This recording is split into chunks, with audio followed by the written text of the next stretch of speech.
a ver que da traição e das separações surgiram as vítimas. Não é? Os filhos começaram a ser abandonados. Geralmente, no casamento, depois do casamento, quem abandona o filho? Entendeu porque a gente vai para o umbral? Por isso. Os homens, infelizmente, tem exceções, eles deixam a esposa e os filhos. Muito comum essa cena. Comumente as mães chegam para mim e dizem assim: eu sou a bruxa, porque ele pega no fim de semana para levar para o shopping. Eu sou quem? Levanta, escova os dentes, fez exercício, desliga a TV, desliga esse telefone, sai do computador, desliga esse jogo. Não, saco. Ai da mãe que não faz isso. Mãe é moedora. Repetição gera aprendizado. Não existe alternativa. Aí a mãe chega para mim e diz: ele vai gostar do pai, não vai gostar de mim. Eu digo: nem pense isso. Pode ficar tranquila. Se ele tiver com o pai e levar uma queda, ele liga para quem? Porque ele liga para quem sabe que ama. Para quem sabe que cuida. Não queiram, entre a infância e a adolescência dos filhos de vocês, não queiram, nem esperem, nem sonham o amor dos filhos. Não é época para amor. Mas não abram mão do respeito dos filhos. Eles não têm que amá-los, mas eles não podem deixar de respeitá-los. Porque só alguém que eu respeito, eu finalmente aprendo a amar. Então não se preocupe em agradar seu filho. Mas se você se separou, não cometa o suicídio afetivo. Que é quando, para se vingar do cônjuge, você joga o filho ou a filha contra o ex ou contra a ex. Fazendo o que ele tinha que fazer, uma escolha trágica. Escolher entre duas pessoas que são importantes para ele, cujo relacionamento, a culpa não é dele, cujas escolhas não foi a criança que fez e que agora tem que pagar o preço de escolher entre um pai e uma mãe. Que tem que ir no final de semana ir com o pai e chegar contando que foi todo ruim para a mãe não ficar chateada. Queira que ele goste do pai.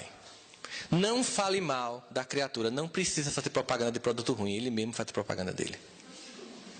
Não fale mal do marido. Não faça isso. Eu vou contar para vocês uma história muito interessante que aconteceu.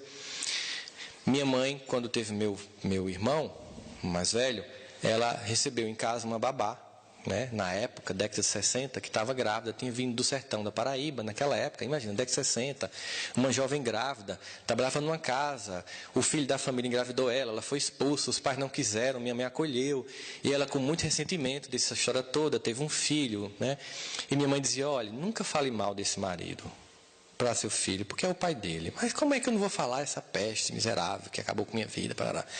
Entenda, ele vai precisar de um modelo de pai. E se você disser que ele não presta, ele vai ter isso como modelo de homem. E o que é que eu faço? Crie um pai ideal na sua cabeça, reproduz essa história até o final da vida. E conte a mesma coisa para o seu filho. Não deixe ninguém da família contar o contrário.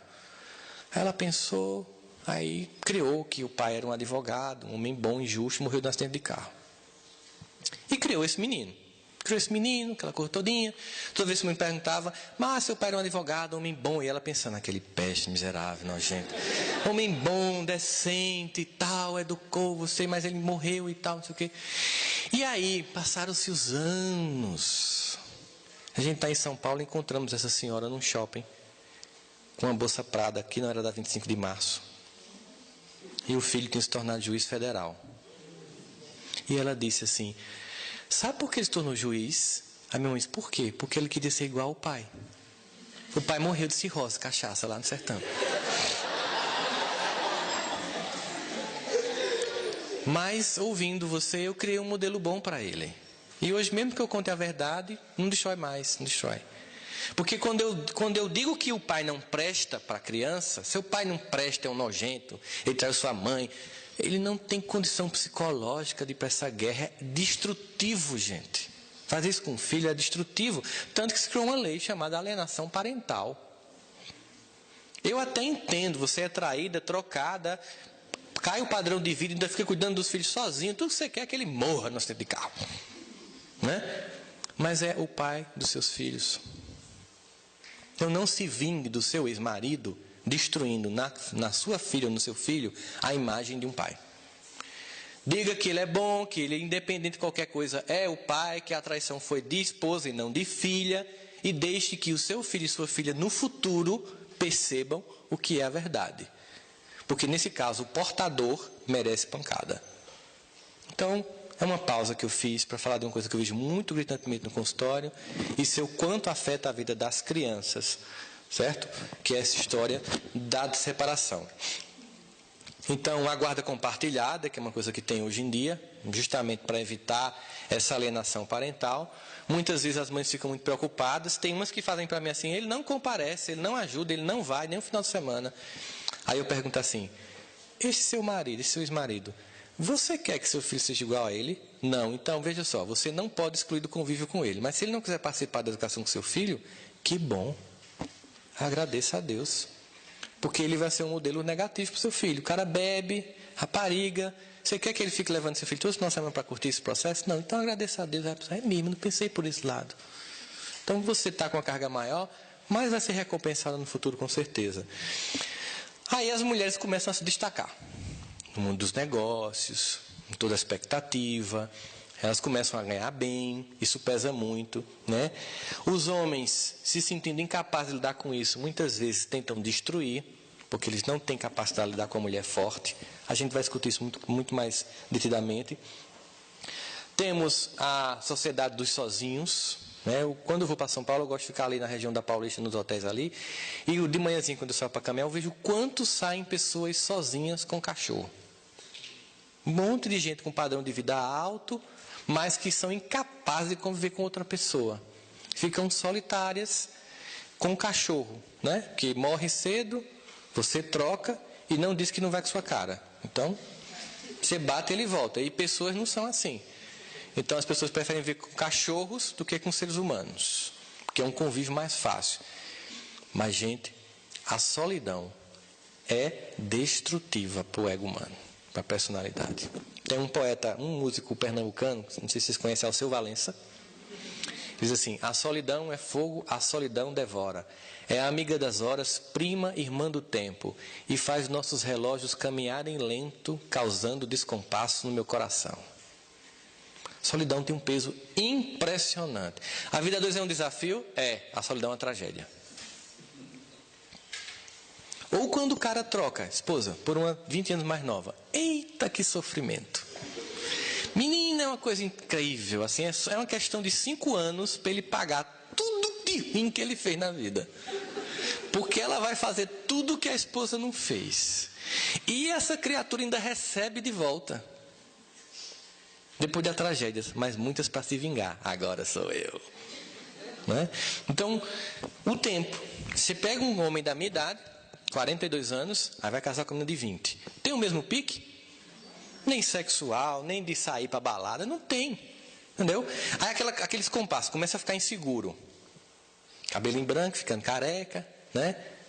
Os carinha todo malhadinho, ela olhando. É uma tragédia sem fim. Aquela coisa da natureza e os seus tempos. Não que qualquer casamento com grande diferença de idade tenham que dar errado. Não estou dizendo isso. De jeito nenhum. Mas que há uma tendência clara, porque quanto mais há diferença, mais tensão há provocada na relação, né? Obviamente. Nós temos aí a separação, a infidelidade sempre no plano muito natural das coisas. As pessoas começam a achar natural isso, né? As músicas decantam isso. Nas novelas isso é muito natural. Nas novelas se urde uma trama da seguinte forma: a esposa é chata, consumista, antipática e ineficiente. A amante é doce, boa e venturosa. De forma que você está vendo a novela torcendo pela amante. Já pensou nisso? Deixa essa bruxa, criatura. Vê essa mulher que te ama, tão boa. Mas você não queria isso para a sua vida. Mas a trama é construída de uma forma que se desconstrói a figura que está dentro da relação e se constrói a figura que está fora da relação. O espiritismo é contra a separação? Não.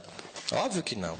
Chega um momento em que a relação está tão desgastada, que os respeitos chegam a um nível tão alto, que é muito mais equilibrada a escolha de romper o contrato afetivo naquele momento. Mas não pense que não vai ter uma oportunidade de você voltar para continuar a construção daquilo. Porque o objetivo de Deus é que a gente se encontre para se amar.